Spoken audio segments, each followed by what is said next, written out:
The play opens in a village temple at night. A young playwright enters, frightened and trembling. He is told that if he stays awake all night in the temple, he will be saved from an untimely death. As the night deepens, mysterious flames appear one by one, gathering like living beings. Among them, a story flame enters, saying she has come to narrate a story she overheard from others.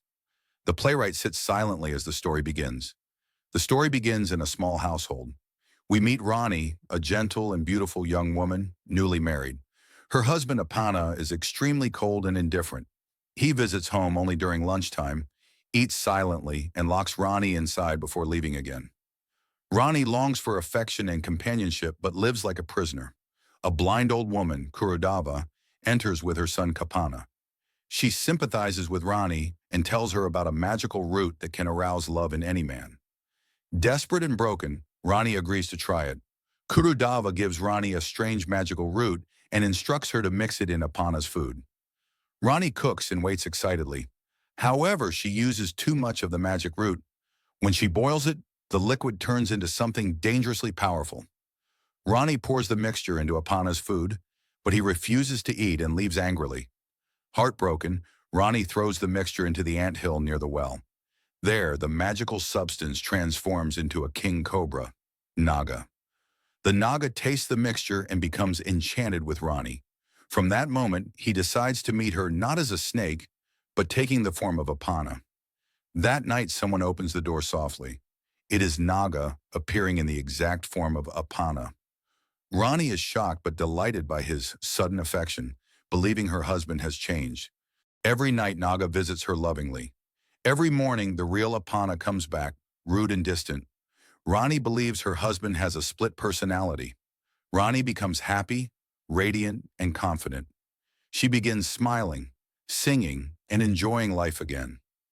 The village women notice the change and praise her beauty. Meanwhile, the real Apana grows suspicious because the village dogs start barking every night they can sense the snake. One day, Ronnie discovers she is pregnant. When she tells Apana, he becomes furious. He accuses her of unfaithfulness and calls the village elders to hold a public trial. Ronnie cries and swears that no man except her husband has touched her. According to village tradition, a woman can prove her innocence by a sacred ritual.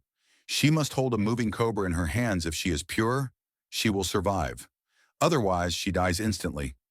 Apana agrees to this cruel test. At the ceremony, Ronnie lifts the divine cobra. The snake behaves gently and harmlessly, recognizing her as his beloved. People are stunned and declare her holy and pure. The cobra rises, blesses her, and disappears. Apana falls at Ronnie's feet, believing she is protected by divine power. He accepts her and the unborn child.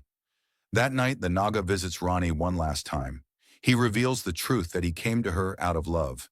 He wishes she remains happy with her family. Before leaving, he enters the anthill and dies peacefully. Ronnie mourns silently. Nagamandala is a beautiful blend of myth and reality. It questions patriarchy, loyalty, purity tests, and the meaning of love. Ronnie emerges as a symbol of strength, innocence, and divine womanhood.